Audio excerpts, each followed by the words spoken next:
International Marketing, Unilever's BOP Strategy. Marketing for global success. In internationalizing firms, marketing is concerned with identifying, measuring, and pursuing customer needs and market opportunities abroad. Firms develop and implement a global marketing strategy, which is its plan of action for foreign markets. In this video, let's take a closer look at how one global firm used creativity and marketing strategy to successfully position itself for success in the emerging markets. Unilever is an Anglo-Dutch company with global revenues of 39.8 billion euros. Owning such globally recognized brands as Lipton, Ben & Jerry's, Axe, Dove, and Suave, the company has over 400 brands spanning 14 categories of home, personal care, and food products. Today, Unilever employs 163,000 people and sells products in 170 countries worldwide. The company's strong roots in the local markets enables it to respond to consumers at a local level. Unilever was an early pioneer in crafting the global marketing strategy, commonly known as GLOCAL, global and local combined. A successful global marketing strategy focuses on how a firm will position itself and its offerings, which customer segments to target, and the degree to which it should standardize or adapt its marketing program elements. One of the biggest implications of globalization for companies seeking to expand to foreign shores is the task of balancing standardization with customization. While it can be tempting for companies to use the same strategy everywhere, it's clear that localizing has produced successful results. Unilever, like other firms, has to take into account the cultural, social, political, legal, and regulatory environment of foreign markets. These environmental conditions constrain the firm's ability to price, promote, and distribute a product. Some 4 billion people live in developing economies that suffer severe poverty. These are called bottom of the pyramid or BOP countries and represent the poorest segment of the world's population, often living on less than $2,000 per year. In most cases, BOP residents lack the financial resources to buy products and services that raise their standard of living. Inadequate distribution and marketing infrastructure within each country also hampers this group of people's access to products and services. For daily necessities, BOP consumers typically pay high prices, contributing to the cyclical nature of their poverty. Global firms like Unilever have begun to revise their traditional business models and are profitably targeting BOP markets as well. When they do business in BOP countries, firms often hire local citizens to assist in developing products and services, distribution channels, and other infrastructure that improve economic conditions and the lives of consumers.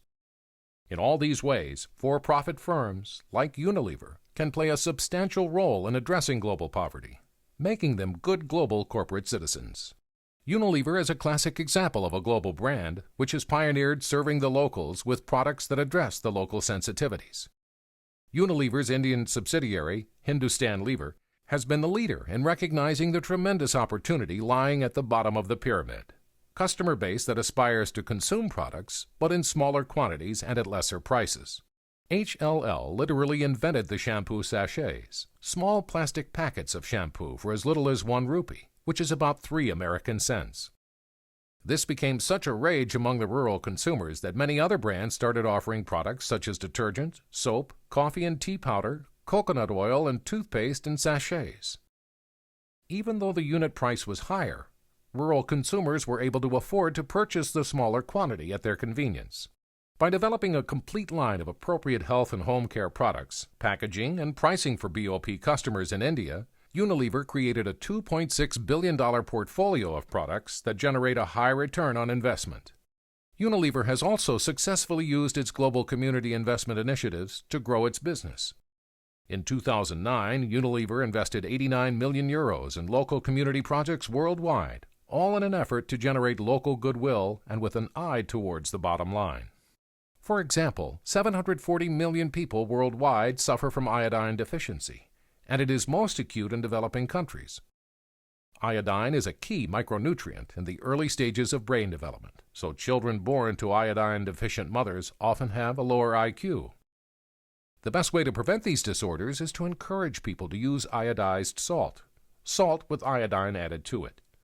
The challenge in Ghana, where much of the population lives on less than $1 a day, is persuading people to switch to iodized salt, when historically it has cost twice as much as raw non-iodized salt. Selling brands profitably to people with such low incomes at a price they can afford to pay represents a formidable challenge for Unilever. The company drew on its experience in India, where it had developed a low-cost iodized salt called entailed. Unilever made this available in small sachet sizes at prices as low as 500 Ghanaian cedis, which is about 6 US cents. Millions of people now have access to affordable iodized salt. Since its launch in 2000, Annapurna has helped to increase the use of iodized salt in Ghana from 28% of the population in 1998 to around 50% of the population in 2002. Unilever teamed this social program with focused marketing attention on improving its local distribution, ensuring that its products reach the most remote areas. Additionally, the company created new sizes of their products to make them more affordable and accessible, resulting in a positive impact on Unilever's sales. By addressing the local cultural, social, political, legal, and regulatory environment of each market, Unilever's successful global marketing strategy has enabled the firm to be the global market leader in many of the product categories in which it operates. The top 25 brands in the company's portfolio account for nearly 75% of total sales, ensuring that the company will continue to solidify its global market dominance.